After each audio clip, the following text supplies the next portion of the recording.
Hello tout le monde, j'espère que vous allez bien. Aujourd'hui on se retrouve pour une petite vidéo face cam où je vais vous donner tous mes conseils pour faire ses courses quand on est étudiant. Parce que bon, généralement quand on fait ses études, on n'a pas de salaire. Donc on a très souvent un budget qui est assez limité pour les courses. Et il faut quand même faire attention à ne pas trop le dépasser, ce qui peut être parfois un peu compliqué en fonction de ce qu'on va acheter. Du coup il y a quand même des petites astuces, des petits trucs qui sont bons à savoir pour que la note ne soit pas trop élevée. Donc j'avais envie de vous en parler dans cette vidéo, en sachant que tout ce que je vais évoquer, ce sont des choses que moi je fais à chaque fois que je vais faire mes courses et qui fonctionnent plutôt bien. Donc voilà, j'espère que ça vous aidera et on commence tout de suite.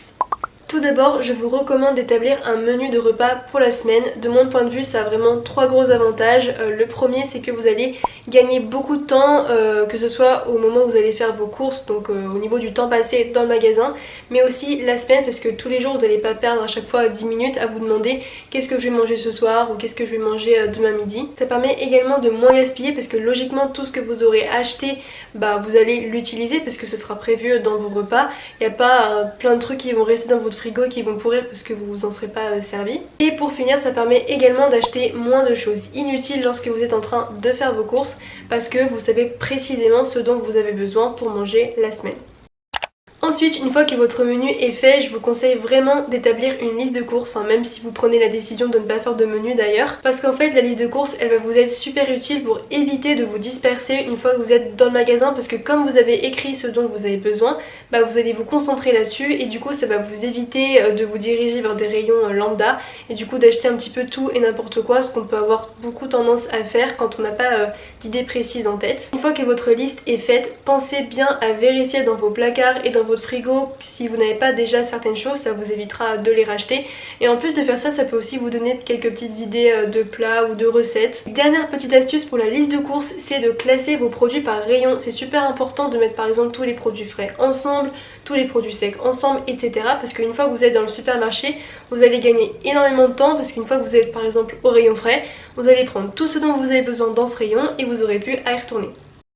Maintenant, troisième conseil qui va concerner un peu plus les prix, c'est qu'il est super important de regarder les prix au kilo. Alors pour les fruits et légumes c'est affiché généralement en gros, donc là il n'y a pas de souci à ce niveau là. Mais pour tout ce qui va être conserve, pâtes, produits frais, etc. Il faut quand même prendre le temps du coup de lire l'étiquette. Mais en fait c'est ça qui va vous donner une réelle indication sur le prix du produit. Je vais vous donner un exemple concret. Imaginons que vous avez envie d'acheter du fromage râpé. Donc vous avez un paquet qui coûte 1,50€ et un autre qui coûte 2€. Logiquement, vous allez vous diriger vers celui qui coûte 1,50€ parce que vous pensez qu'il coûte moins cher. Mais vous venez peut-être de faire une grave erreur. Parce que ce que vous avez oublié de regarder, c'est le grammage de votre produit. Parce que si le paquet de 1,50€ fait 100 grammes et le paquet à 2€ fait 200 grammes, en fait celui qui est finalement plus intéressant, c'est le paquet qui coûte 2€, parce que pour 50 centimes de plus, il y a quand même 100 grammes de plus dans le sachet. Et ça en fait, vous l'auriez su si vous aviez regardé le prix au kilo.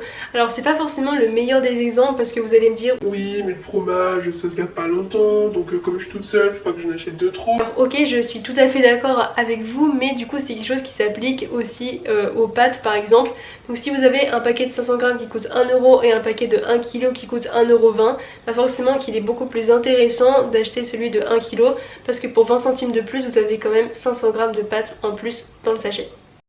J'en viens donc au point suivant, qui est qu'il est souvent plus intéressant d'acheter en grosse quantité, ce qui se conserve longtemps évidemment.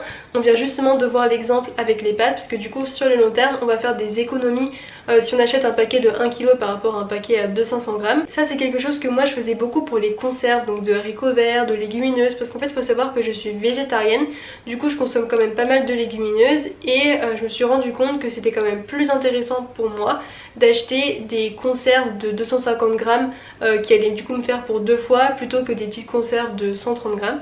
Et parfois aussi dans les rayons il y a des lots de 3 conserves et les prix sont donc un peu plus avantageux, et on a aussi des fois des promotions du style 3 pour le prix de 2, et ça c'est quand même pas négligeable. Ensuite on va parler un petit peu des produits à privilégier. Alors moi je sais que j'évite d'acheter tout ce qui est plat préparé parce que ça coûte souvent assez cher et c'est pas forcément hyper intéressant d'un point de vue nutritif. Je parle pas du tout du fait que ça soit sain ou pas sain, parce que bon certes il y en a qui sont pas très équilibrés, mais d'autres qui sont pas si mal en termes de composition. C'est juste que très souvent on peut se sentir pas forcément hyper rassasié après avoir mangé ça.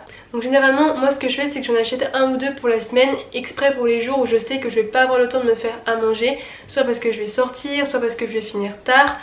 Et puis le week-end en fait je prépare aussi des repas à l'avance, comme ça j'ai pas à le faire la semaine et je gagne quand même pas mal de temps. Donc voilà, faut pas non plus se priver, on peut tout à fait en acheter un ou deux, mais c'est sûr que si vous achetez uniquement ça pour vos repas du midi et du soir, là vous allez avoir un peu plus du mal à respecter votre budget. Quant aux produits à privilégier, on va dire, déjà tout ce qui est pâtes, riz, semoule, enfin tous les féculents de manière générale, ça coûte pas cher et en plus c'est hyper rapide à préparer, ça va vous prendre quoi, 10 minutes. Il y a aussi les légumineuses en conserve qui coûtent vraiment pas cher et qui sont déjà cuits, donc c'est directement prêt à l'emploi. Le thon aussi ça reste quand même assez abordable, vous avez juste à les goûter et c'est réglé. En faisant le montage, je me suis rendu compte que j'avais oublié de vous parler de deux points assez importants au niveau des produits à privilégier. La première chose, c'est que souvent dans les supermarchés, vous avez des endroits qui sont entre guillemets dédiés au zéro gaspille. Donc ça peut être pour les produits frais ou encore les fruits et légumes.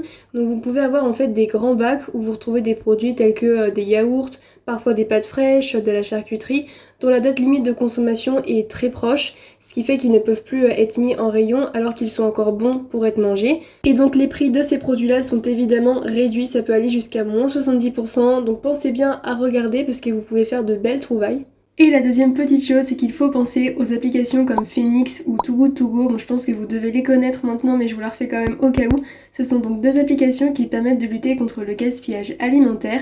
Parce qu'en fait, sur la plateforme, des enseignes telles que les restaurants, les commerces ou encore des boulangeries peuvent y vendre leurs invendus sous forme de paniers à des prix très réduits par rapport au prix initial. Et vous pouvez donc tout simplement en réserver et aller les récupérer. Cette année, j'ai beaucoup fait ça avec un magasin bio qui était juste à côté de chez moi et j'ai jamais été déçue, les paniers étaient toujours très bien garnis et composés de choses assez différentes pour un prix qui était vraiment très bas, ce qui était assez intéressant pour du bio.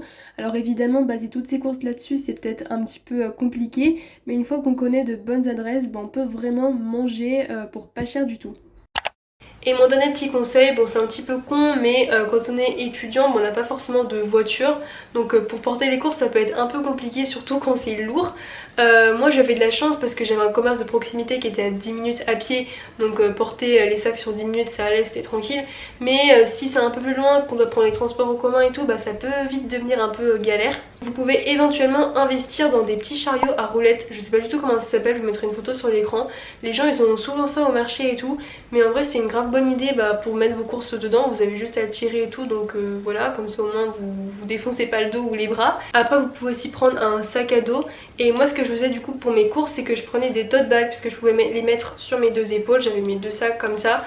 Et comme c'est assez résistant, voilà c'est plutôt pas mal. Plutôt qu'avoir un gros sac de courses à porter comme ça sur le bras, ça tire sur l'épaule, ça fait trop mal. Donc voilà, c'était mes petits conseils transport des courses. Voilà, je pense que je vous ai tout dit.